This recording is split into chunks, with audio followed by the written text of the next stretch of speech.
boundaries. And so two things before we get started. I'm coming to you live, although many of you get to rewatch this, or all of you get to rewatch this for 7 days after today, if you can't join us tonight. But I can see all of your comments as well. We're watching those. So you just need to refresh your screen. Otherwise, you'll see some of the previous places that we did, or the previous workshops. It'll look like you're in those, but you're really not. So just refresh and jump right back in. And tonight we are coming to you live from Treaty 7 land, Treaty 7 territory, which is home of the Blackfoot Confederacy.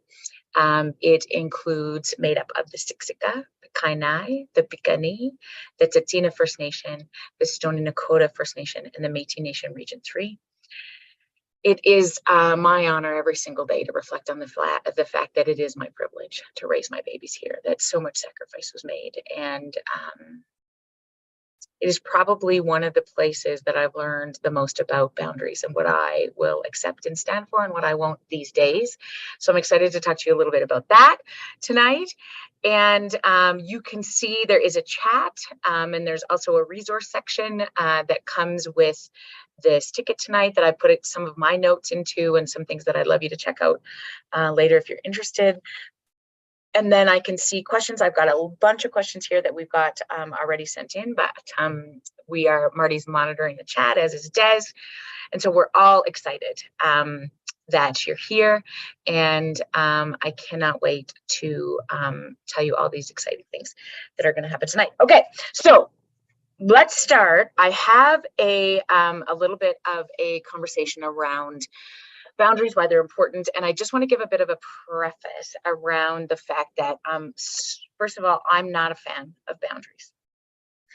And when I think about this so listen, let me just clarify that. I'm not a fan of understanding and setting boundaries the way that I've always thought them to be true. Okay. Because for me, the word boundaries feels very much like the antithesis of everything I've ever known to be true, which is we were never meant to do any of this alone. People are so disconnected these days that they need us. They need each other. And when people are in crisis, like, you don't run. I'm a helper. I'm a psychologist by training. And when shit goes south, that's where I get my identity. Like, put me in, coach. I will navigate this situation. And so many times I think even those of us who are parents or, work in any human services professions really get in this place of like, I got it, right?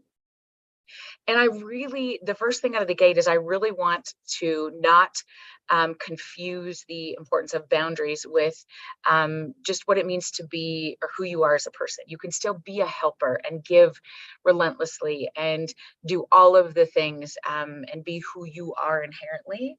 You will just do them so much better when you really truly understand this concept of boundaries. So there's that.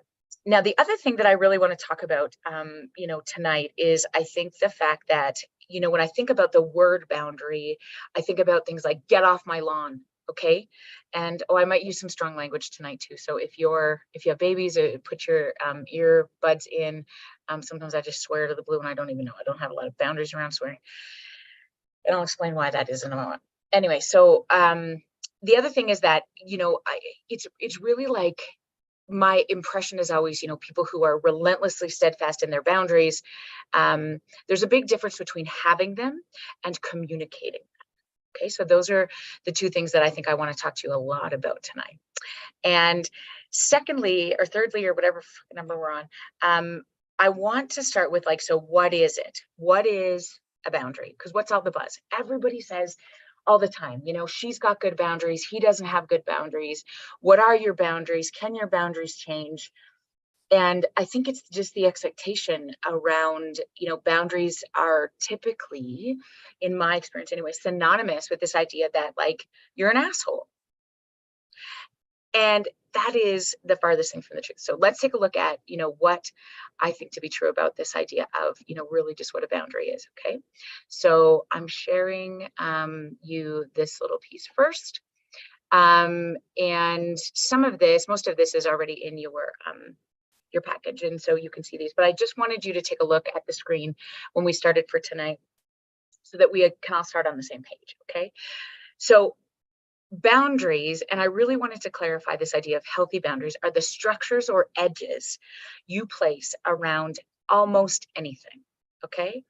It's like in this lifetime, when you want to figure out where your edges are for things that you believe or think, or relationships you have, or commodities that you have access to. So healthy boundaries are structures or edges you place around your time. You can have boundaries around emotions. You can have boundaries around your body and mental health. The intention behind a healthy boundary is for you to stay resilient, solid, and content with who you are. Okay. So oftentimes when we think about boundaries, this is the first sort of myth that I really want to debunk right out of the gate. Boundaries are not for anybody else other than you. Okay. I think this is the biggest mistake, because we use boundaries as teachable moments for other people. So not what a boundary is. A boundary is, I want you to think about you inside this holy sacred space that you create for yourself. Okay. The people are in there that really matter to you.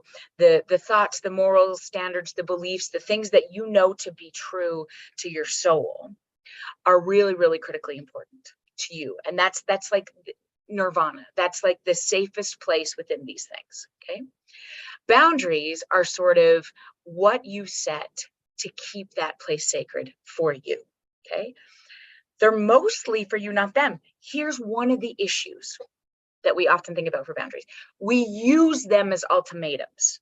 This is my boundary. And if you cross it, then you're dead to me. You're the problem. I'm pissed off at you. Or we use boundaries in an effort to try to teach people lessons, right? I will not allow smoking in my house. You smoke in my house? Oh, my hope was that you would stop smoking, because I don't want that for you, right? That's not, you are using that as an ultimatum, trying to use that as a teachable moment. Do you understand the difference? I don't know if you, what is so critically important to me is, Marty just told me I have food in my teeth. Really? Jesus. Just a minute. This is very important. Des, you might have to take this part out. Oh my God, I do. It's lipstick. Sorry. One of the very important boundaries of working hard here is that you can't show up with food in your teeth. Right, Marty? Okay. That's so much better now. Okay. Now, I'm just trying to see if I can see the chat. What I think is really sort of critically important about this process too is healthy boundaries are like what you won't, it's all for you. The edges you place around your time. Now, here's the interesting thing about when you know a little bit more about what you stand for and what you don't, okay? Because this actually isn't about anybody else other than you. And I think that the other thing that I really want to make clear tonight is boundaries are a prerequisite for empathy, okay? When you know what you stand for, when you know what matters to you, you take so much emotion out of the game because you're regulated. And you then get to pick and choose how other people respond to your boundaries. When you are clear about them, it changes everything, okay? So I want to just be clear about this process one more time. Boundaries are for you, okay? And I think one of the biggest mistakes that we make in always is that we want to, in an effort to manage people around us, manage experiences around us, we try to set up our boundaries in an effort to hope that other people will respect them, okay? Other people's response to your boundaries, we have no control over that. It is why being very clear about why and when and how you set a boundary becomes so critically important. Why is this the hill you want to die on? Why is that important to you? And if it was previously important to you, is it still important to you? If you have some non-negotiables, how did you arrive there? What's your story about that? How do we sort of check in that way? And I think this understanding of sort of just what it means to understand where your edges are, what you can stand, what you can't stand, what you can tolerate, what you don't tolerate, really then gives you so much direction on what you do next, which is sort of when do you enforce those and how do you enforce those things? Okay. So again, I wanted to see your whole face, but let's go back to sharing this part. Okay. So there's structures or edges you place around your time, your emotions, your body, your mental health. Tonight, we're going to talk a little bit about, sometimes boundaries are very clear. Let me give you an example of some boundaries, right? 6 o'clock is sacred for me. I need to be home with my family, right? When my own personal space, boundaries around your body, boundaries around who can touch your body. If you, for example, a pregnant woman, what is very clear to you around, who gets to touch your belly, your hair. Oftentimes, there's lots of conversation around, the personal space that we contain or control. How do I keep boundaries around my time so that I have more to give to other people? And the entire purpose around this, right, is that you, more than anybody, will have to figure out where your edges are. Isn't that tricky? You have to figure out where your edges are. What does it feel like when somebody pushes the limit too far? What does it feel like when you can't uphold your boundary? And I like to think about boundaries as so critically important, but they can be movable. Okay. You are so in control of your own boundaries. Who only gets to move them, however, is you. Okay. Because mostly they're about you, and it allows other people to sort of know where they stand with you. Okay. So I think that a couple of times, when we have talked a lot about this stuff, on stages, when I'm talking about workplaces, or when I'm talking about family systems, when I'm talking about, setting responsibility, or, sort of expectations with partners, with people, I think it is really a prerequisite for empathy. And the purpose is clear. If you're not okay, the people you love, lead, teach, coach, get in a relationship with, mentor, grow old with, they don't stand much of a chance, right? I have never been so clear that in this time of so many changing roles, what it means to be able to sort of be clear about this, right? You are the number one. And so many questions came in about, how do I not feel guilty about this? How do I not hurt people when I want to set my boundaries? Okay.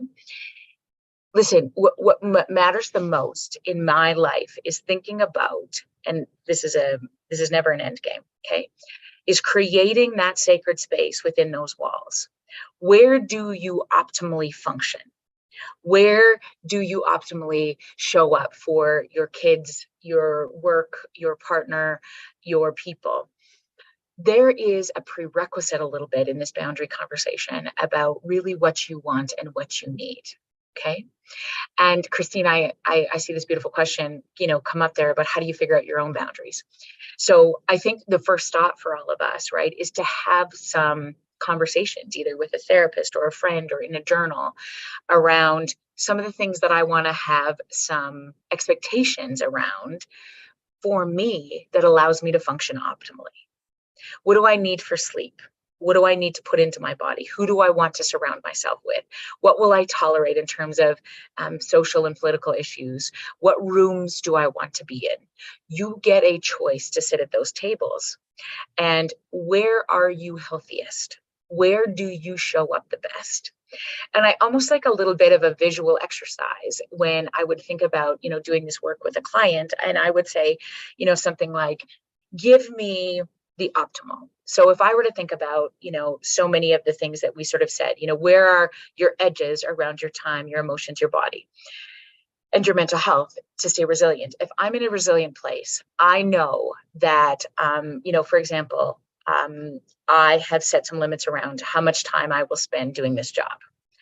that, I don't book a client after 5 o'clock in the evening, if that's possible. And, when I'm working, how do we make sure when I'm speaking, how do we make sure that we're getting enough rest? If I look in this place, I am so much better when I get the opportunity to do that, when I get the opportunity to say no, when I get the opportunity to, I have to be home with my kids for supper. This is like a non-negotiable for me. This is what I really love to do. I need to know some of those things for me, right? How much do I tolerate conversations in certain situations when I'm with certain people in my life? Do I put myself in rooms where people are swearing? If swearing is a non-negotiable for me, why is that the case? Why is this really important to me? And if I can answer those questions, it'll make it so much easier to uphold a boundary. So, such a great question about how do you figure out, what your boundaries are. It's so much about a feeling. Where do you function optimally, right?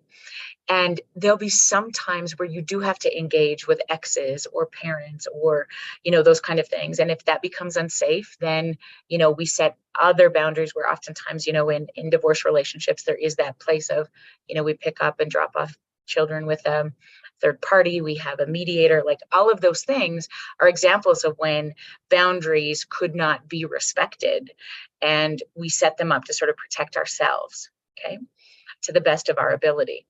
And I think that, when we think about sort of what the purpose is of those boundaries is because I want to show up better for myself in this process at the end of the day, inside that sacred space. Then I get to figure out, how I navigate and when those boundaries are breached or when I have to step outside the things that sort of hurt my soul, then what do I do about that? Now, again, I think what's really critical about this is that boundaries are a prerequisite for empathy. And here's the thing about this, right? The most compassionate amongst us are the most boundaried. Does that not feel like the most ridiculous statement on the planet? Okay.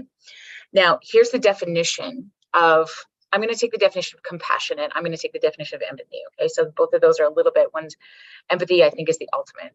Empathy is your ability to temporarily suspend judgment and step into the story of another. Okay. It doesn't mean you condone, support, believe. Particularly, it is hardest to do this when you've been hurt by that person. It's hardest to do this when you completely and utterly disagree with a statement or a perception. Empathy, the coolest thing about empathy is that you are not condoning any of their behavior. You are simply trying to get a perspective. Okay. Now, boundaries allow you to have a sense of who you are, where you stand, and it makes it safe enough to step into the shoes of another. When somebody completely is against the way that I see the world, when somebody is completely obliterated or been very unkind to me, or some kid has told me to fuck off, or, somebody has let me down. When I know what is so critically important to me, what I will stand and not stand for, it allows me to stay regulated. And in this place of emotional regulation, I have access to the best parts of me, which is often where empathy lives. Okay. And if I were to think about just a quick definition of emotional regulation is how to stay calm in times of distress. You have access to the best parts of yourself when you are emotionally regulated. It is also the place where we will establish where our boundaries are. Okay. So up next, thank you for some of those questions, is really this question of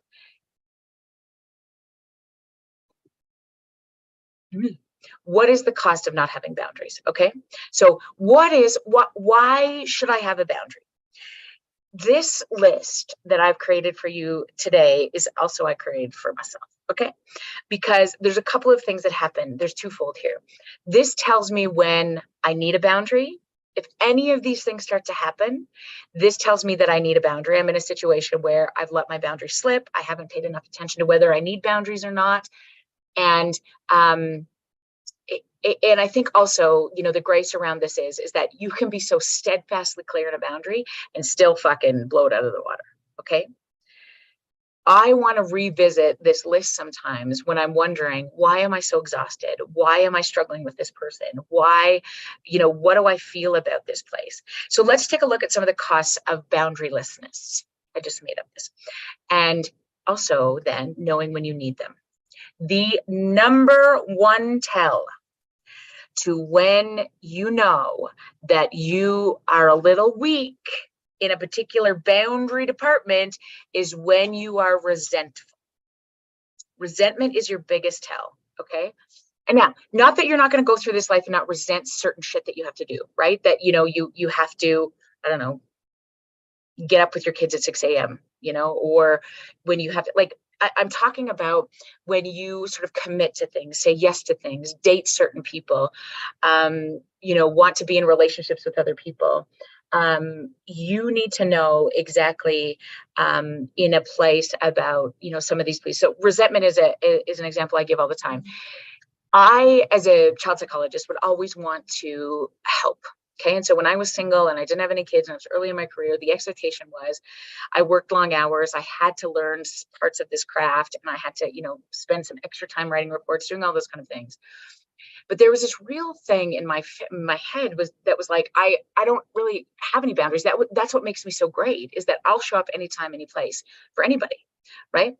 I thought that was the deal, that if anybody had a problem, they could call me. And that was sort of the place in our family. Just call Jody, she'll figure it out. If Aaron or the kids were struggling, I'll do it. Give it to me. Okay. Because first of all, I thought that I could do it better than most people, truthfully. And also the story in my head was so much that many times I am competent, right? I actually can do things well, or the kids do respond better when it's, mom takes over when they're sick, or, in fact, this is how I like to show, whatever the deal is, we try to get into this place. I'm not interested so much in what you think about, whether you're needed or not in this situation. In any of these situations, I want you to think about how you feel after you commit to something. Okay. Because that's usually the biggest indicator about whether somebody has pushed a boundary for you or you've crossed a boundary, right? If you sort of think in your head, I don't want to date anybody who smokes, and you go on a date with somebody and you're very clear on this, right? You have some of your reasons for this, right, is that like you hate the way it smells. That it's really harmful for the body. You, in your family system, lost 2 people to lung cancer, and this just isn't something that you'll be able to tolerate. So you go on this date with somebody and they seem really nice and funny, but ooh, they smoke. Okay, so that was like a huge boundary for me, but like I think I'm just gonna go through it. Okay, and so before you know it, right, you start to resent it. Right? This is something that you knew was really important to you, right? And when we let things slide, the resentment is the number one thing that starts to indicate to me. Number two, secondly, I'll give an example. When I would say, I don't see patients on Sunday nights. And in the beginning of my career, when I was trying to build my private practice, it was like I knew I needed to do this. I didn't resent it one bit because we didn't have children. I was like, yep, I have 2 Sunday nights appointments. I have a Saturday appointment, and I know it's easiest, to sort of build a practice when I'm working in the afternoons. And so this was the plan, no problem. Once we had the children and all of these things started to happen, then I was so mad at having to come to work on a Sunday night. I wanted to spend time with the kids. I wanted to do these things. And it was up to me to be able to set the boundaries. And so somebody would say, listen, the only time I can come now is 6 o'clock on a Sunday. I'm sorry. Otherwise I won't be able to see you this week. And the first time I had to say, I'm so sorry. Sunday nights are a bit of a sacred time for me. And I have 2 appointments open this week, Monday morning at 9, Wednesday afternoon at 4. And I would be so happy to see you. Now, if I said yes to the Sunday night at 7, guess who I come into that session? I show up at 6:59 and I'm sort of like, hey, thank you for coming. What's up? There is a resentment in the way that I communicate. Now, I allowed this to happen. This person does not deserve that. Right? They asked for something, I complied, and I didn't pay enough attention to me about what that meant in terms of my boundaries. Okay. When I set those boundaries and they're like, oh, this is brutal. right? The hardest part about it is like, you used to be able to do this for everybody. Why don't you do this anymore? Right? Oh, you're getting too big for your britches. Oh, you're such a big shooter now. You don't see people on Sunday. Gets to the core of everything I believe to be true, right? Am I serving people, reconnecting? I'm on a reconnection revolution. Oh my God, why am I not showing up for people? I get back to my place of, if I want to serve this human well, if I want to have access to empathy and kindness and connection, I need to hold on to these boundaries. And I need to be able to say, listen, I hear you. I wish that I could make these things work a little bit better. These are the 2 appointments I have for this week, and I would love to see you. Fine. I'll take Wednesday at 4. Thank you so much. I can't wait to see you. Now, when I show up Wednesday at 4, I am ready. In fact, I'm there at 3:30. I've prepped for the session. I'm very grateful that I've had a day with my family, that I'm rested, that I'm in this place to be able to offer this service that I so love to do for other people, right? So that resentment piece, although we feel obligated, I mean, gosh, asking to volunteer, asking to donate items to the hockey thing, asking to be the lunch parent, go on this field trip. Oh, do you even love your kids? How come you never sort of go on these things anymore? Okay. Here's what I need to know to be true, right? Is what if I go on this particular field trip, right? Am I going to be there doing it with my whole heart? Can I, like all of those kind of things are such good questions. And the resentment thing always allows me to ask whether I should be there or not. Okay. Number 2, the other thing that not having boundaries does is the exact opposite of what having them does for you. You lose access to empathy. I start to get mad. That's really the connection to resentment, right? Is my ability to have access to the best parts of myself goes away, because number 3 starts to happen a lot: emotional and physical exhaustion. Because the story in my head is, nobody appreciates me. I am here all the time, just giving, giving, giving, giving. You see, when I start to serve other people, Laura, I love this question. There is a sense that I lose the best parts of myself. Okay. Now, I want to just speak quite quickly around then not being able to serve other people, because I love this thing. You either are feeling resentful or guilty. No, ma'am. No, ma'am. Because here's the issue. Let me take you back to this thing. Why do you set a boundary? It is for nobody else other than you. And although there are feelings of, I wish I could be more, I wish I could do more, guilt is this indication, right, that you're letting somebody down, right? The most important person I don't want you to let down is you. And it's really about this idea. When I start to learn that this is about me to be able to give the best for you, it is such a practice to be able to switch that narrative of, I can't show up today, but I will be there tomorrow at 5.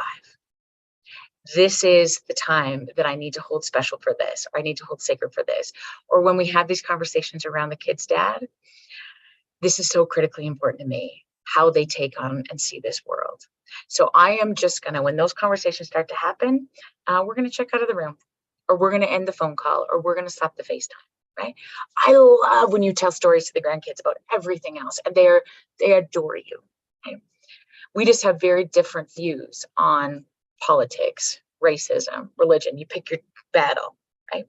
That becomes really interesting. Listen, if you breach those boundaries for yourself, for your children, for the people around you, what happens in those settings, right, is that you start to lose access to empathy. You get resentful of the person. And when we're doing this, this is what happens to our physical bodies, like this. Emotional and physical exhaustion tends to take over right away. Okay. Now, irritability and lack of compassion for the people you love and lead starts to get shitty too. Okay. So if you are a leader, for example, if you're a principal, if you're like, you want to lead the best, you want, this whole notion of leaders eat last, you fucking do everything for your people because you have to show them how to do it. You have to do it all the time, right? For everybody else. I will tell you that if you continue to do things the way you've always done them, and you are feeling things like resentment, non-empath, you're losing access to empathy, you're irritable, you kind of feel taken advantage of, man, that is a big red flag that this is something you need to take a look at, or you and I need to take a look at, right? If I feel like people are always walking over me, right? What do I want and what do I need in a respectful place to be able to sort of make some question or make some ideas around, boundaries and limits for me? When you get into a place to desperately fit in, be loved, do whatever it takes, right, to stay connected to people, my goodness, it is a lure like no other. It really wants you to be a part of that. And so you will do so many of these things to sort of make sure you stay in this relationship, or that you don't piss people off, or that you don't. Okay, got it. Got all of those things. Knowing when you need them. These are the red flags, okay? Again, resentment, you start to lose access to empathy. You're emotionally and physically exhausted, right? Your irritability, your lack of compassion comes in. Your give a shit is broken. Everything feels futile. What's the fucking point? It doesn't even matter, okay? You're going to do what you're going to do anyway. When you start saying things like that, you feel taken. It doesn't matter how much I give you. You just keep coming back for more, okay? Now, all of those are indications that I want to slow down just a little bit and get back to you. Okay, so what do we do about that? Because I can see the desperate questions coming in. Now, this is the critical piece that we're going to spend the most time on, okay? And then we have so many opportunities to jump into questions. But this is the piece that I really want to be clear about. When you start to think about boundaries, set them, keep them, okay? Now, let's back this up real quick. They are the structures or edges you place around your time, emotions, body, mental health to stay resilient, solid, and content with who you are. That's why we're going to set them, okay? They are for you. I want you to have access to the best version of yourself as a mom, a partner, a co-parent, an ex-wife, whatever you are. In a relationship, I want you to have access to the best parts of yourself. This has nothing to do with them. And how they respond to your boundaries will be so much easier when we're clear why we got it, okay? Healthy boundaries are allowing you to have access to the best parts of yourself, okay?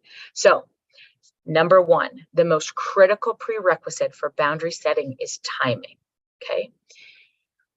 Setting a boundary, sometimes this is necessary, but setting a boundary in the moment because somebody's pissed you off, or they've stepped on your lawn, or they didn't respect your time.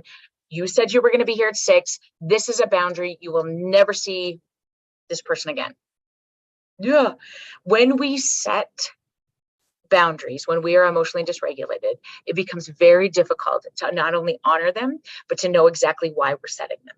So let me just give you a quick example of emotional dysregulation so we know that it from a neurophysiological perspective, right? It's about when your lid is on, okay? So this is your limbic system. This is your prefrontal cortex. This is your brain, okay? When your lid is on, this is the hand model of your brain. This is your spinal cord. Your wrist is your brain stem. This is a hand model of your brain. When you have access to everything you've ever learned to be true, when you have set boundaries and you know what you want and you need out of the people in your life and your expectations of things, you've thought about that when your lid is on. Part of the issue when we get emotionally dysregulated, when we go into fight or flight, people piss us off, we flip our lids, which means we lose access to everything we know to be true and why we're doing things and how we're doing things, okay? One of the critical things that I think I want you to remember is being clear about what some of those boundaries are when your lid is on. Okay, if you're having a particularly difficult time setting boundaries with a co-parent, with a mother-in-law, with a colleague at work, spending a little bit of time when you are emotionally regulated, when you have access to empathy, when you are calm, what is it that is about this person, about this relationship, about this experience that is pissing me off, that is making me feel less than, that is, making me feel as though I can't do this part well. And I think the most critical prerequisite is the timing of when you have those conversations with you, right? When your lid is on, why does this keep happening to me? Why do I feel like they're walking over me all the time? Okay, I think I need to take a look at my boundaries of that relationship. Okay. Regulate the emotion, have something to eat, something to drink, write it out if you're a visual person.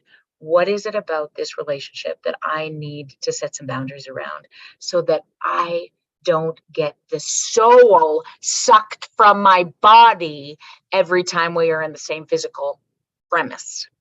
Okay. And sometimes in my work with, when I start to talk about people who, oh my goodness, not people, when we start talking about co-parenting, and you've been absolutely destroyed by another human being, right? The infidelity, or you're in a place where you used to be in love with each other, and now you're trying to sort of navigate this baby, and you feel like they are very resentful and awful and unkind. You lose access to all the best parts of yourself. You don't lose who you are, because you're still amazing no matter what, but you lose access to the best parts of yourselves. Boundaries are intended to keep you having access to the best parts of themselves, to the best parts of yourself, even in those moments of distress. This is what I cannot tolerate for me, for my child, whatever that, issue is. So the most critical prerequisite for boundary setting is timing. Okay. I want you to think about some of those things that really sort of gets into place when we're in this spot. You, depending on the age of your children, only have access to you. Boundary setting is so much about you, but when you're responsible for other humans, how you are clear on what you want and hope and wish for them is also then often has to be taken into context with somebody else's hopes and wishes and dreams, particularly if you have joint custody. Okay. What matters most is what you hope, want, and need, and is it allowing you to stay in a place of being the best mom for them, right? When you start setting limits and boundaries as punishments for other people, it becomes difficult, which leads us very, very clearly to number 2. The life you change first is your own. Okay. We want so badly. Oh yeah, I did that about this. We want so badly if the intent is to change the behavior of another, boundaries are destined to fail. Okay. If the intent, let me say this like for the guys in the back, the people in the back, if the boundaries are intended to change the behavior of another person, they are destined to fail. Okay. You want to know what your expectations, what you will tolerate, and why from your mother-in-law. I will not let her come over and tell me how to clean my kitchen. Okay. Why is that important to you? Right?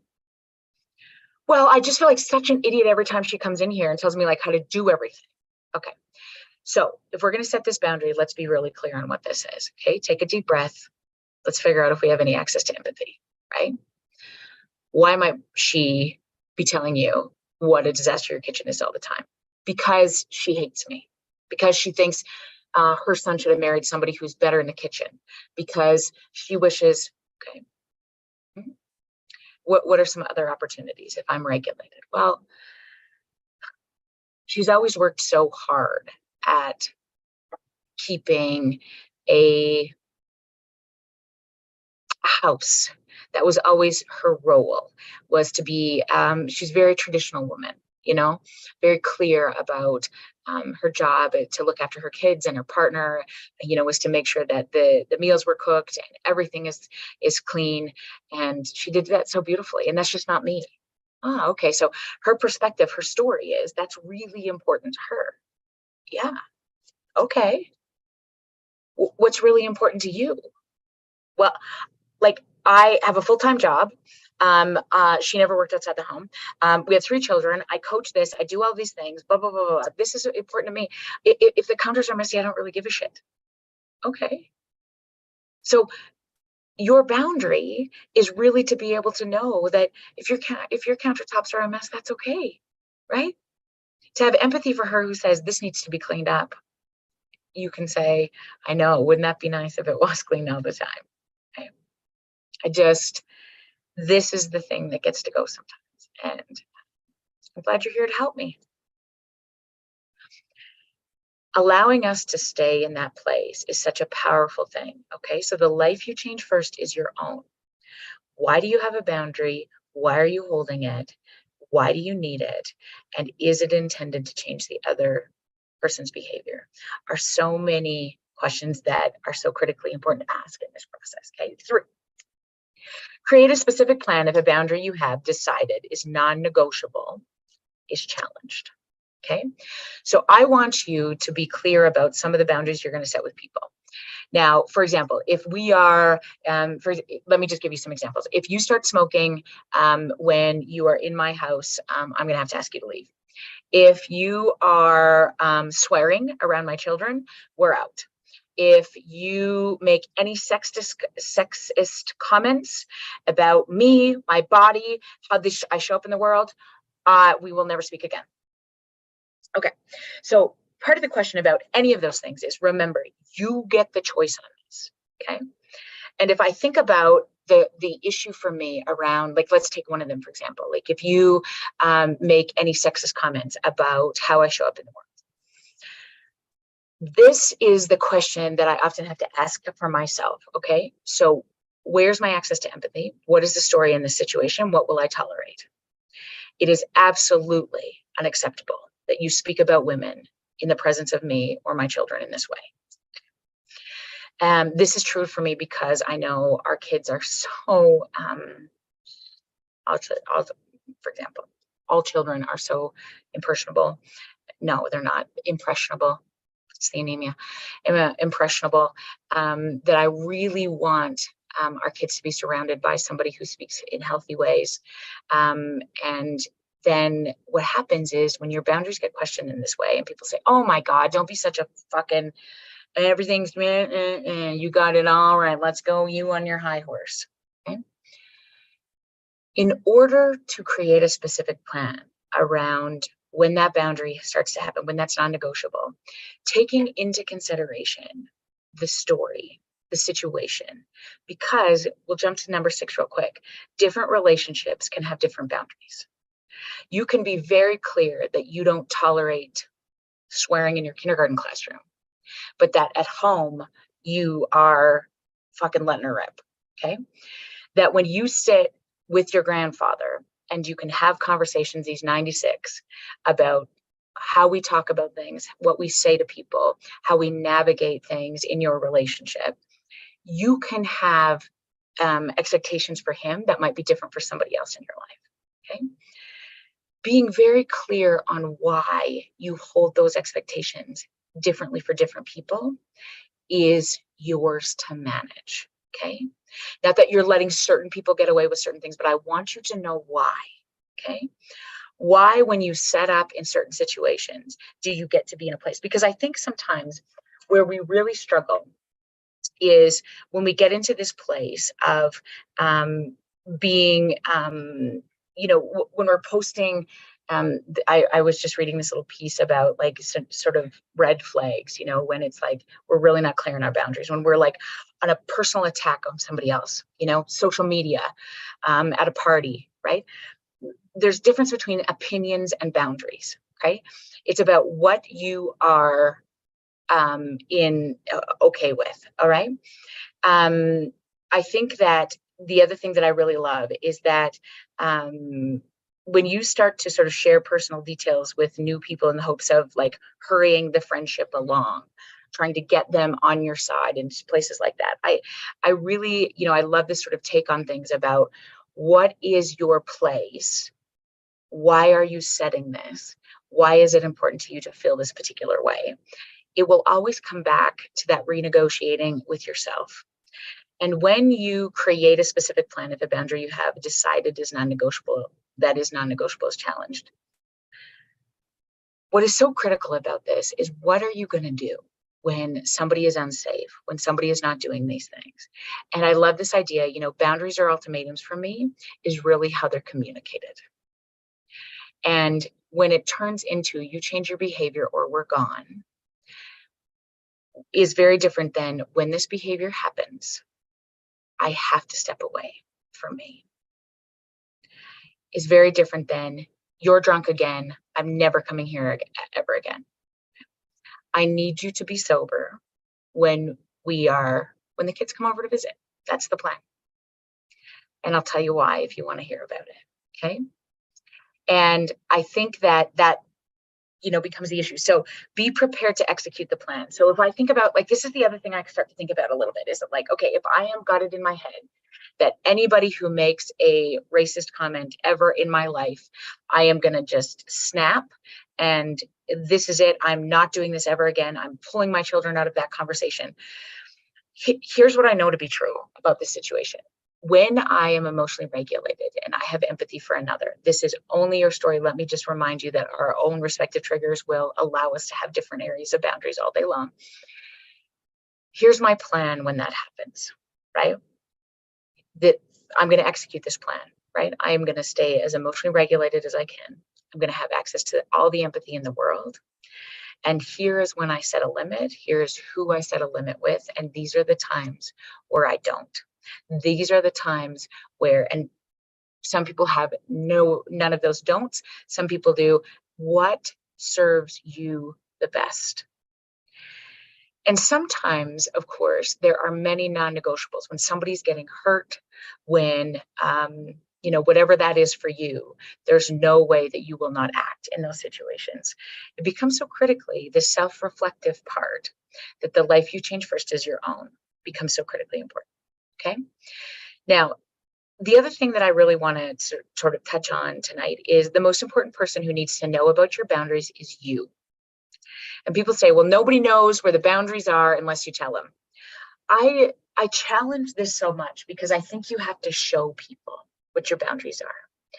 I think people who pontificate their boundaries all day long, shout them on social media, say them profusely, profoundly in the places that they need to be said. Again, we all get to do our lives.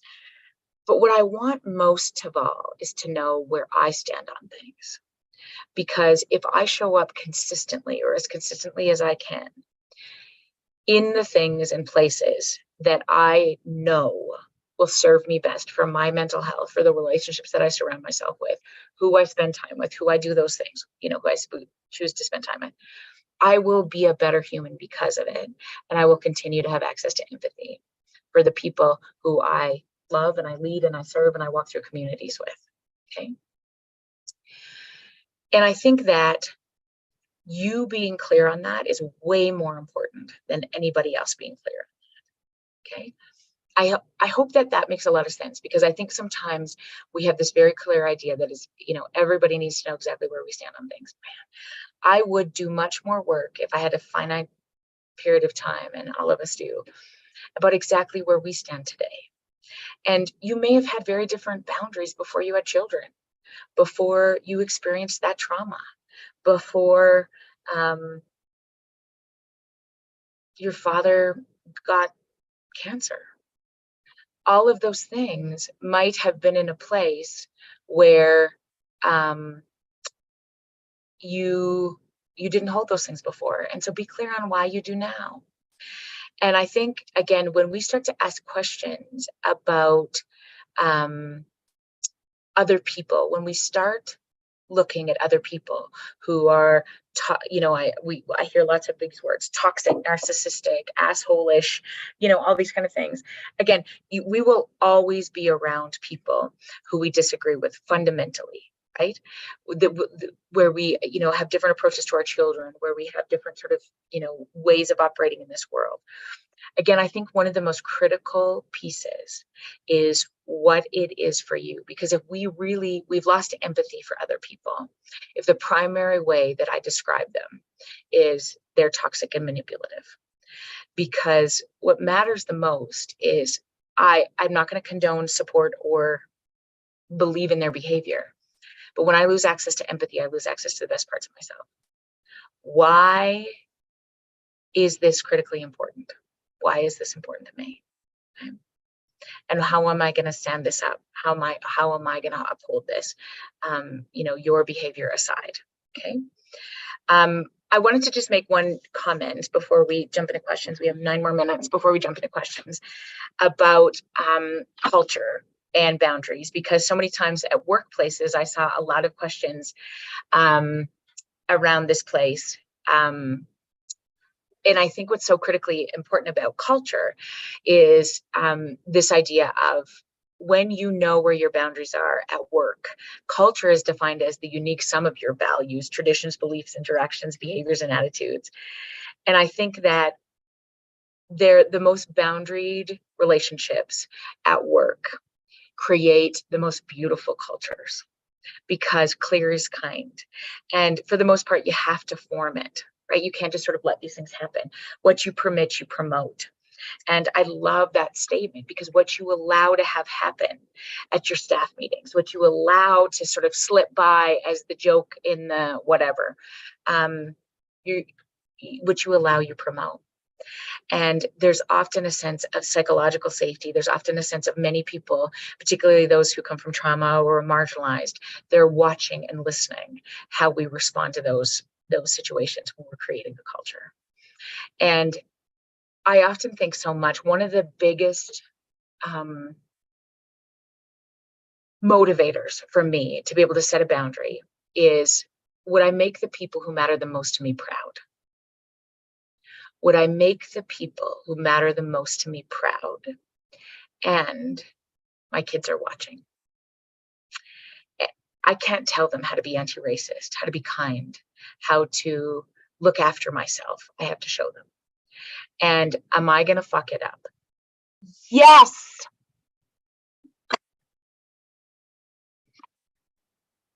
One major aspect around boundaries is this ability to understand that you get to revisit them. You get to have questions.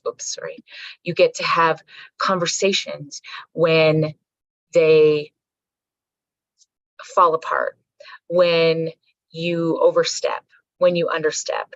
I think that is one of the most critical pieces around this place, of really being able to understand sort of why you do that, why you have them, and that sometimes when you let them down, it's going to kind of crush your soul.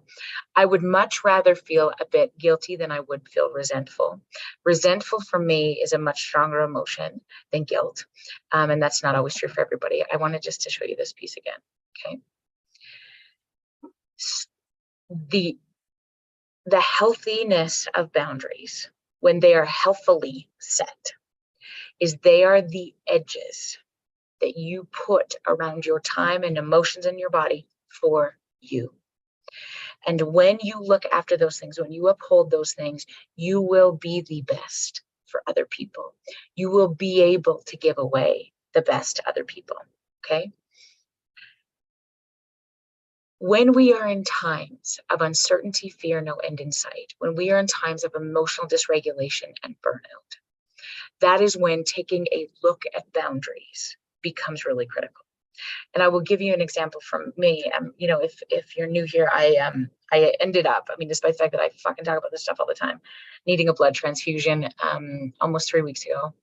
And because I wasn't doing a very good job of looking after myself. Now, when you end up in the ER on a Sunday night after a talk, in need of a blood transfusion, things kind of come into place really quickly. And this is often where we get a slap in the ass, face. None of those things are appropriate. So you get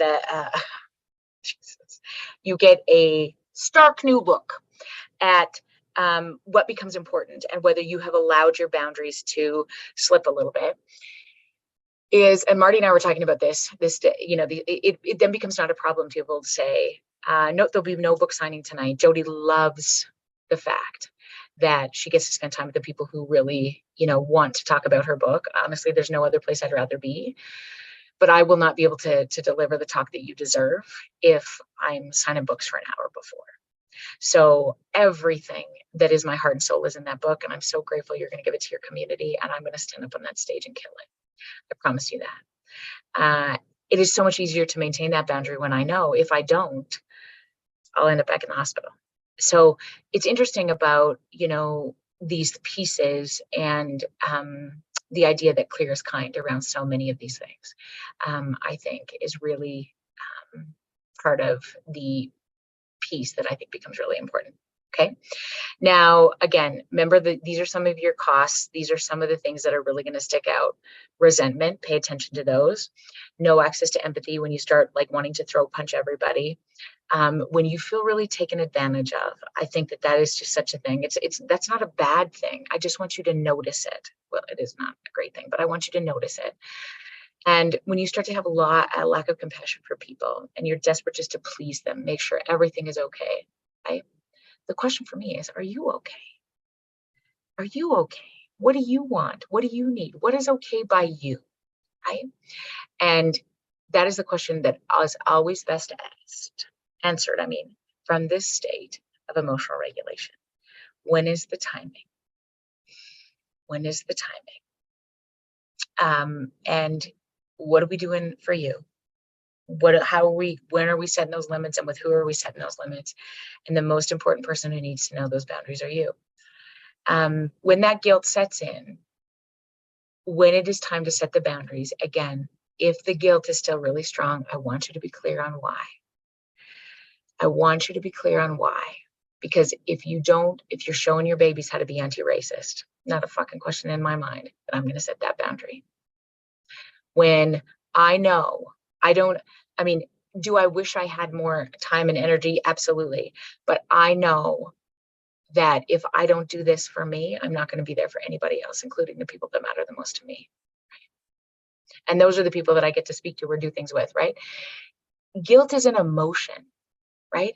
All of these things are emotions. They won't kill you, but not talking about them might. So really addressing the fact that sometimes, particularly if you've always done everything for everybody, being able to start to make those shifts means there's going to be some of that emotion of guilt. Just notice it and let it come.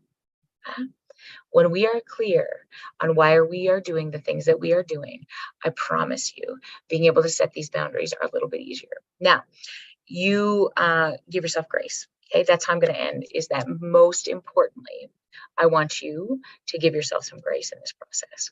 Because particularly for women, particularly for people pleasers, particularly for people who just sort of show up and give their whole hearts to other people, that's where they get their identity.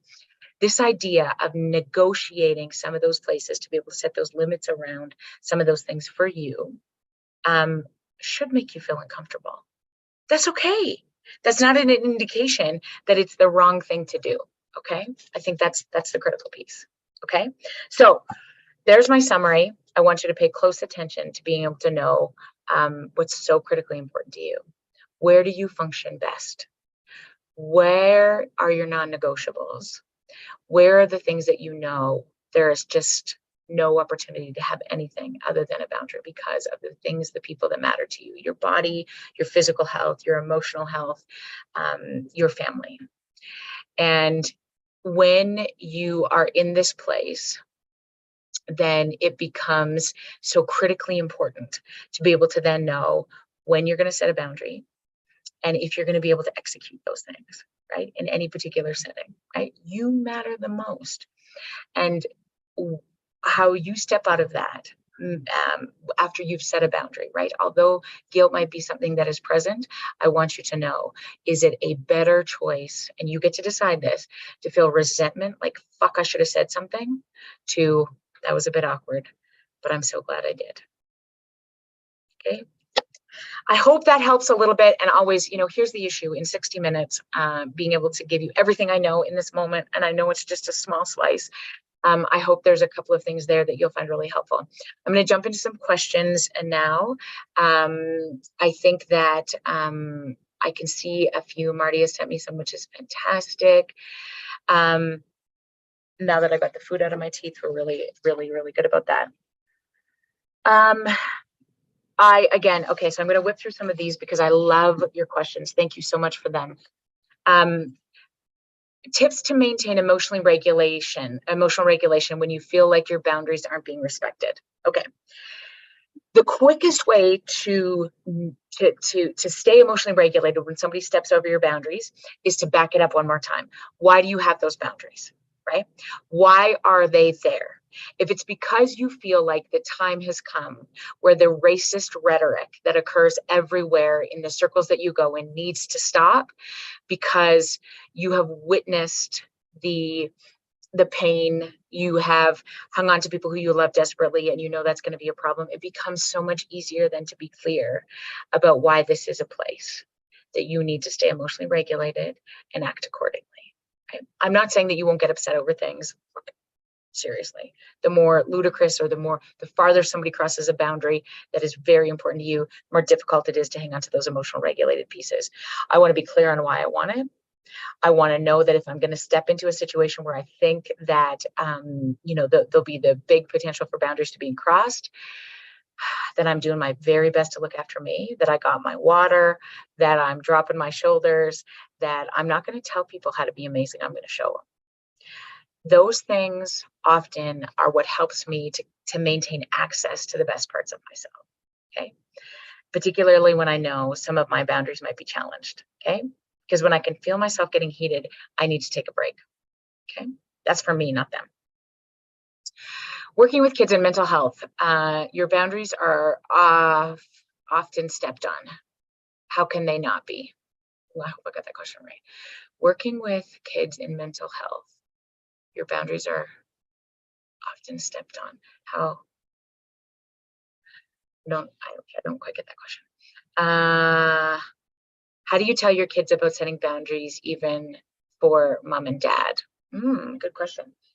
How do you tell your kids about setting boundaries? I think what's so critically important is that you got to show them, and then you narrate along the way, right? So having clear examples of being able to say, so do you remember when, this is really important that mom and dad get to spend some time together, right? Remember when we did this? Remember when this happened, right? That's important, because if mom and dad aren't okay, we don't show up okay for you guys, right? I think it's like having clear examples of what it looks like to have a boundary or to have a non-negotiable in your world, really then allows kids to sort of settle that in. I see what that means. Okay. How do you make it not feel disrespectful when you try to set your boundaries? Okay. It is not if we're going to do this, it's how. Okay. And so maybe this is the part that I need to say just a little bit more clearly, right? Is that the more emotionally regulated and clear you are in your boundaries, the easier it will be to communicate them. Okay. The more I know to the core of me what I need from other people, what I need from, my time on social media, who I choose to spend my time with outside, your precious time, who you choose to spend time with, in those moments. If you are really clear on who fills your soul and what nurtures you, what makes you feel like sunshine after it, I think that when you set those boundaries, clear is kind. And I think that it's very important to me that I would love to go out. I used to love to go out every Saturday night and drink my face off and dance at the bar and do all of those kind of things. I just got to tell you right now, I got to show up for my kids' soccer the next morning. And that's what's so critically important to me. I hope you guys have so much fun. I just can't do it anymore. So I can't wait to hear all about it. But for me, and maybe if you can't, you don't want to hear about it, don't fucking say that. If you're just like, I hope you guys have such a great time. Thank you for asking me. But tonight I need to be ready to get up and coach that soccer team tomorrow. So thank you. Now, if I said yes, because I didn't want to let them down, I didn't want them to stop asking me, I didn't want to do all those things, I'm going to go out there, I'm going to be like, fuck me. What time is it? Oh my gosh. Okay, I'm going to be a piece of shit tomorrow with my kids. How much time? Okay, did I do enough? If you're often in this place of like, did I do enough to keep this one happy and this one happy? Oh my God, how exhausting that is. Okay. I think that it does not have to be disrespectful when you are really clear on how you need to communicate that. This just isn't. I know this is probably a really hard conversation to have, but this is, whatever. If I think about some of the times where I've had to really set limits, it's never comfortable. It never just goes like, this is why I've decided to cancel this entire event and you will no longer be welcome here because our ideals do not align anymore. No, I mean, like that's brutal. So is it hard? Is it difficult? Is it sort of, when I know why I'm doing something? So for example, if I had to say, I can no longer speak at this event because, some of the things that um, surround it are not things that I can support. What do you mean? You already signed a contract. I appreciate that, and I am so sorry that this is a conversation we're needing to have. And I know that there's so many good people involved in this organization, but for me, for this community, for this message, this is where I need to stand today. I would, and I've learned this lesson so many times, much rather have that uncomfortable experience than to be resentful in a situation, to be embarrassed in a situation, to be, why did I show up here? Just to make people happy. I think that's the biggest motivator that I've all learned about these boundaries. And again, let me just be clear that I don't always get it right. The biggest lessons of perhaps when I fucked it up. I think that that is probably the number one for me. Now, I love this other question. How do you make it not feel disrespect? Oh yeah, we just said that. Okay. How do you decide when a boundary needs to be explained? Okay. You decide when a boundary needs to be explained when any of those things start to happen again and again and again. Okay. You start to feel like you're being taken advantage of when it's not clear about the way that, people are showing up in your life, when, you have left multiple times and people still, you have taken the action to sort of set the boundaries to keep yourself in a healthy place, and somebody continues to sort of impede on those things. Having a conversation in an emotionally regulated place, if at all possible, matters critically. And I think, again, it's that timing of pieces that really matter to me, right? If I'm trying to set listen, you were fucking late again, and you are never doing that to the children again. If you're late, having a conversation when people are regulated, even over email, which I would prefer you do it in person, but relationship are complicated. I would always collect before you direct. And I would say things like, I know this is difficult sometimes to navigate. Our babe between both of our houses. And I know that your life is busy, and I know that there's so many things going on for you and for me. And when we missed the pickup time last night by 30 minutes, our son was devastated. And there was lots of tears. And I know the transition didn't probably go as well as it could have, because he was so scared you weren't going to come. And my hope is that pickup and drop off can be on time. And if there's an issue that happens, I hope we can connect with each other so that our kids know exactly that we're safe, that I'm safe, that you're okay, because they often are worried that we're not when we're not there. So any more than 10 minutes, if that feels fair to you, we'll just head back home. Okay. And however we set that up, I think is really clear. And when we have those conversations, matters more than even the content sometimes. Okay. Okay, so here's a list of beautiful questions. How do you set and enforce healthy boundaries with a co-parent who is very controlling? Again, and I know some of these questions came in early, so I'll just reiterate this place around, I want you to be clear what you want for you, and then be as absolutely clear about the time of, when you communicate that. How you show up in a respectful way really, really matters. And then your expectation is that it is also reciprocated. And when that isn't, it is about being clear about, in this regulated place, about why this is important to you and your child or your children when they are in, when they are in your care. How do you teach and explain how to set boundaries to a very empathic teenager? Oh my gosh, those are the best kinds. I think you show them, and I think you give examples of what it means to be able to say, no to your friends. Here's the interesting thing, right? About oftentimes we don't know where our boundaries are until we bump up against them.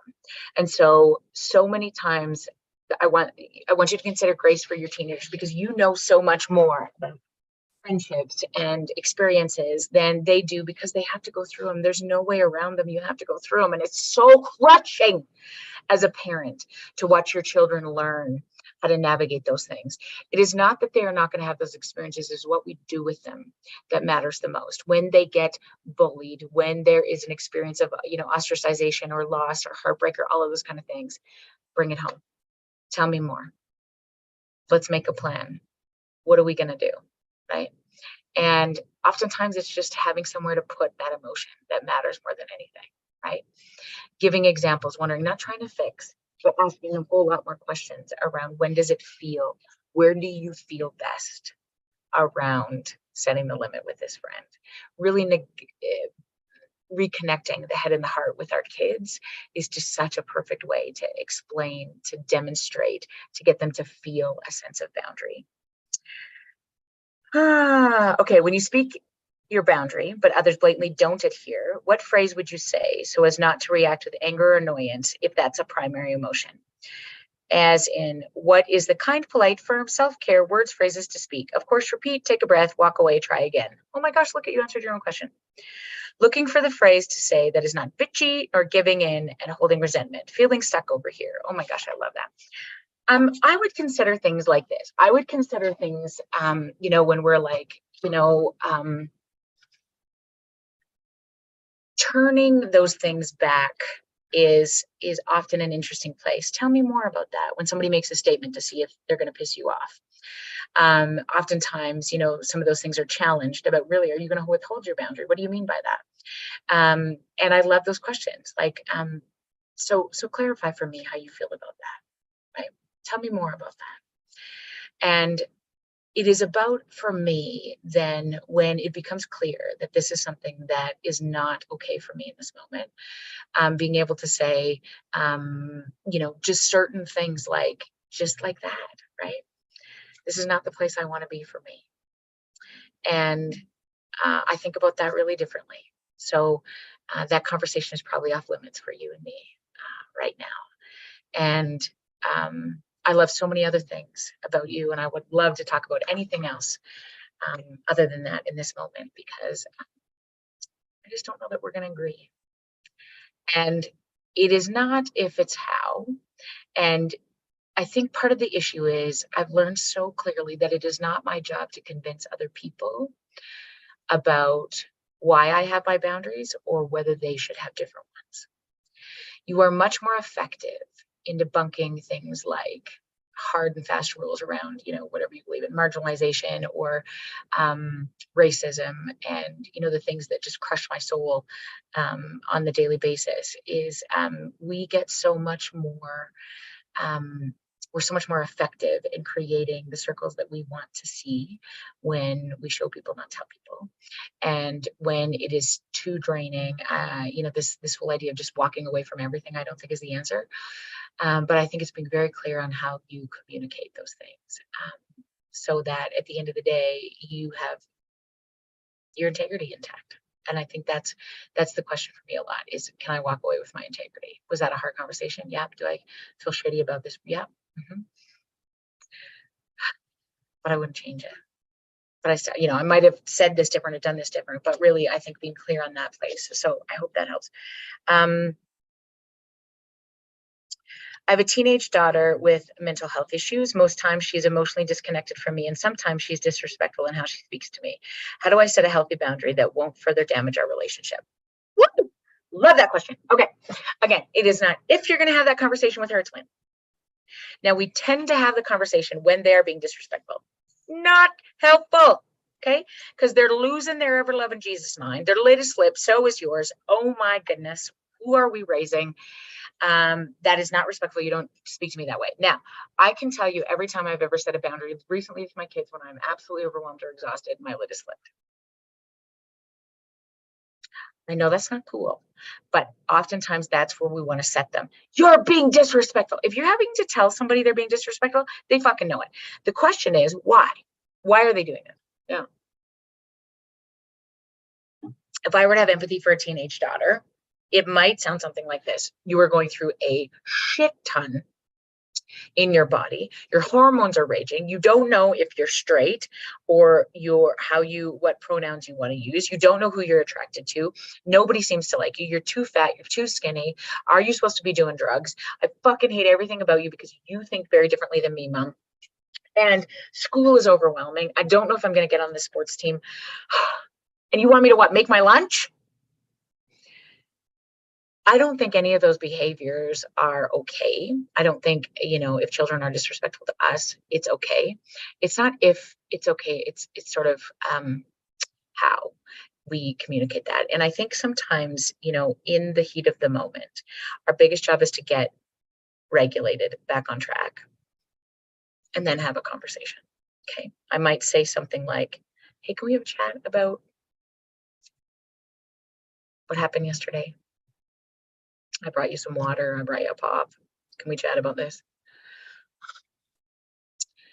I know sometimes we have some pretty big blow-ups and words get said and I say some things and you say some things.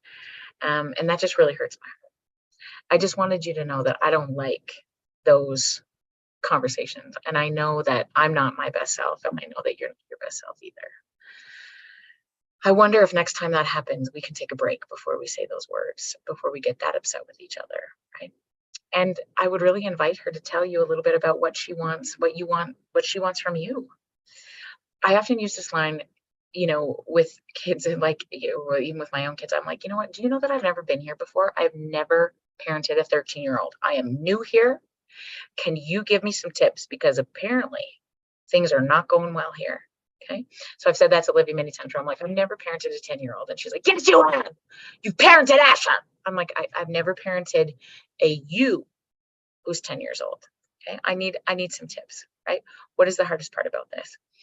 And then being able to sort of demonstrate some of those things. Buddy, like when you start to swear at Mom, here's the plan. Okay. I'm going to take a bit of a break. It's not that I don't want to talk to you, and we will come back and sort it out. But in that moment, that's not okay. And when you can have that conversation when people are emotionally regulated, it tends to be better. And then sometimes my children say, well, you can't swear at me either. Touche. Okay. So that's the new plan. We're going to do our very, very best to not say swear words when we get upset with each other. Deal? Deal.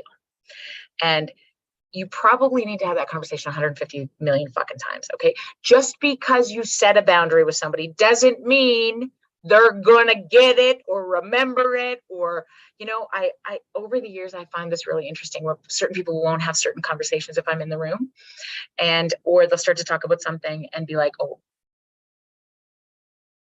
awesome. I love it. Thank you. Thank you for stopping that conversation. I often say that in my head, but I'm like, amazing. That's great. There is some indication that is not something I'm going to tolerate, or that is not something, or, if I hesitate to have a conversation with other people who are in the room, I really got to check myself. What do I need to be having a conversation about that? What is that about me? And I think that, oftentimes we don't want to make other people uncomfortable. But I think when it's a non-negotiable, when you're really in this place of being clear about why you show up the way you do, it just gets a little bit easier with time. Okay. I'm just making sure I'm not missing anything else there. Now, I'm an elementary teacher, and every year has become increasingly difficult. The level of expectations by district and or building administrators is unattainable, even with working many extra hours. Our students aren't okay, and we're expected to fix it while still planning, prepping, and teaching rigorous academic lessons. It's a toxic environment, and it's taking a profound mental and physical toll on me. How do you set boundaries when every aspect of the job is deemed important? Oh my goodness. Okay. I love that question. Now, here's the issue. It is a job. And somebody said this to me, my mentor said this to me at the Children's Hospital, okay? Because again, I was putting kids to bed at 11 o'clock. I was writing reports. I was like, nobody else is going to do it. And I would say to my mentor, often, I would be like, okay, well, what am I supposed to do? Like, these kids are here on the unit. I am the psychologist. Nobody else is going to take over for these kids. What's the deal? And part of the conversation is this: if you always take up the slack, there will be no understanding where the boundaries are, right? And I think so much. Okay, so that was one thing that I learned a lot, is that like if you continue to do everything, right, then the issue is you pay the price for that. And I know we don't want to put anybody else in harm's way. I know all of those things happen, are very clearly. And I mean, I've been there many, many times. Okay. I would suggest that in this moment where we're feeling overwhelmed and toxic and all of those things, so many other people are too, because it rarely is just, one of us floating in one of those issues, systemic kind of a piece that starts to happen. And I would start to think about the 2 places, maybe 3 places where you're going to start to send a little bit of a boundary for you, right? If you can't absolutely change an entire system and you love your job, you need your job, you do all those kind of things, right? It becomes very difficult to walk away, because we have obligations to our students and to, our finances and all those kind of things.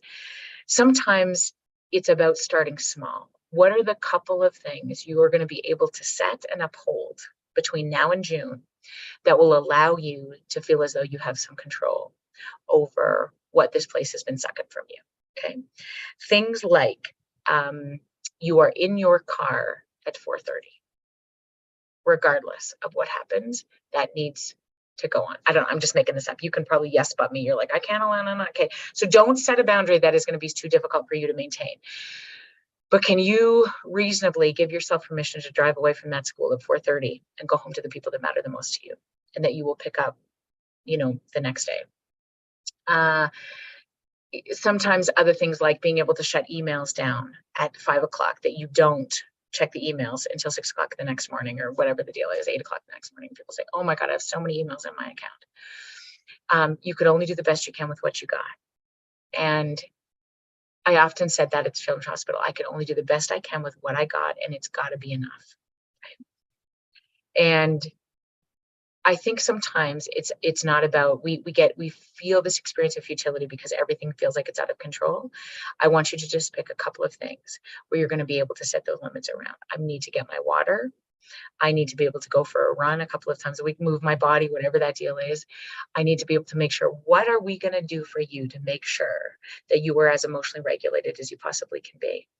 And I just created a post today for educators actually around this. Here's, the 3 things I want you to consider to do before June. And most of them are, again, about how do we turn internally to look after you? Get a playlist. I want you to feed your soul with some music. How do you start to notice, instead of, focusing so internally, how do we start to wave at everybody? How do we do that one task? How do we find some joy in this situation? Because oftentimes what we lose access to is the best parts of the reason why we're on this planet, right? We lose access to the joy and to the things that are around us. So I think those are really critical. Just start small, but the things that you can uphold. Okay, do that a couple of times next week and see if your soul gets a little bit more back in it.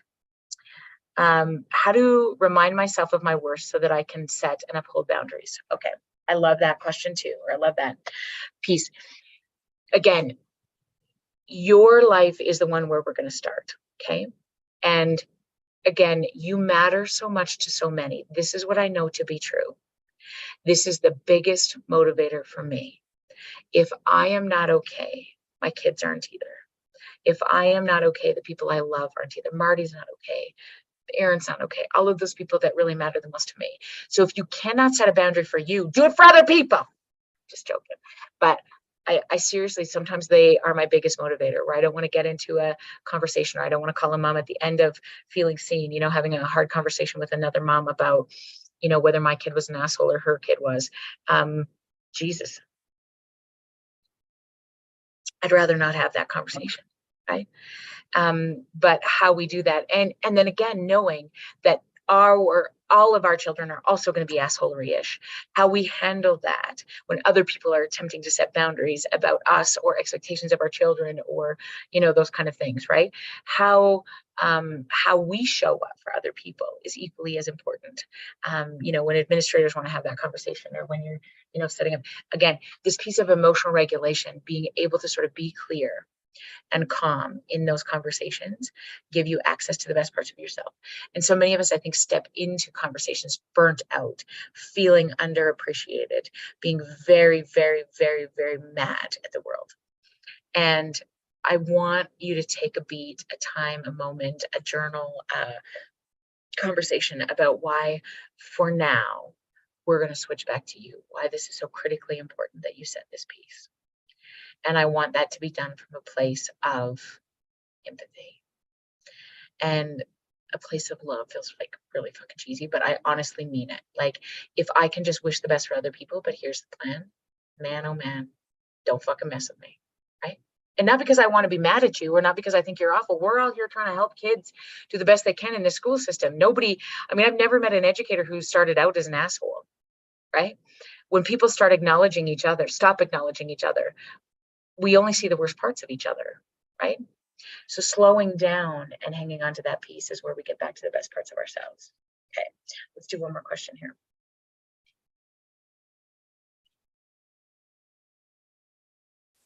I love this. Okay, in-laws. Like anything family related is a very sore spot, and I'm not wanting to be the bad guy for saying that I have to draw a line in the sand. How do you do this with grace and diplomacy to someone who's previously taken everything very personally as very super sensitive? Okay. Again, the time is really important on this. And I would say, when you have a conversation, if that's necessary, if this person is able to have that conversation, how you have that conversation, being able to be in a regulated place and directing, collecting before you direct is always, I think, the number one piece about this. I think that it's never usually one conversation. It is often a succession of conversations where you do your very best to stay regulated in those moments, wonder about things, step into some of those things. I know sometimes when I say this, my intent behind this is this. This is so critically important to me, and I'll tell you why.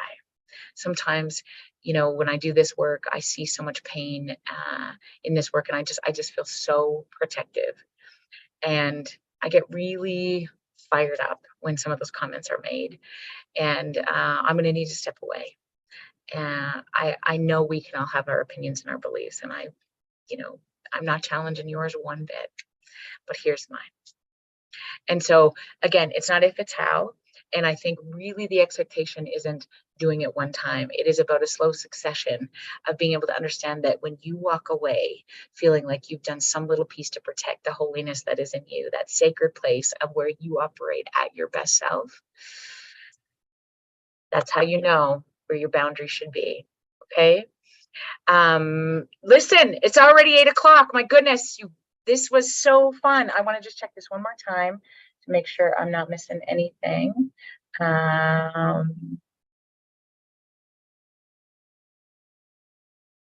yes, I'll make you a host. Just a minute, Desi. I wanted to share with you one more thing. This is the ups and downs of ADHD. So the next one is in July. And the ups and downs of ADHD is the next thing we're going to talk about. Again, you're going to get a bit of a feedback form tomorrow. Get your tickets by just getting on that QR code. But I want to just tell you that it's July 10th, so we're going to miss June because we're on the road a fair bit. But July, again, you get to rewatch all those things. There's been lots of questions about ADHD, and I want to talk a little bit about the whole spectrum. Adult ADHD, kids with ADHD, what it looks like, why there's been so much conversation about it. Why is it now popular? I mean, all of these kind of things. What does it really mean? And I can't wait because I am a huge fan of, trying to understand sometimes clinical labels that we give big people and little people, and really how to make sure we're doing that in the most respectful way, and really truly what it means and how we cope and all of those things. And so if you're free in July, join us there. And there's a couple of other lists that we have on the webpage about some of the other workshops around this whole piece of mental health that we're coming up to do, because I really love being able to stay in this place where we can make these affordable and we can jump on and have conversations with each other. I really hope that you're finding it useful. And these are some of my favorite parts of every month. So thank you for showing up in such big ways. We can't wait to hear all your feedback in the survey tomorrow. And thank you. It is always such an honor to sit with this community. So take care of each other. Know that the boundaries are for you and nobody else. And I promise you, you and me will be better because of that. Have a good night. Go Oilers.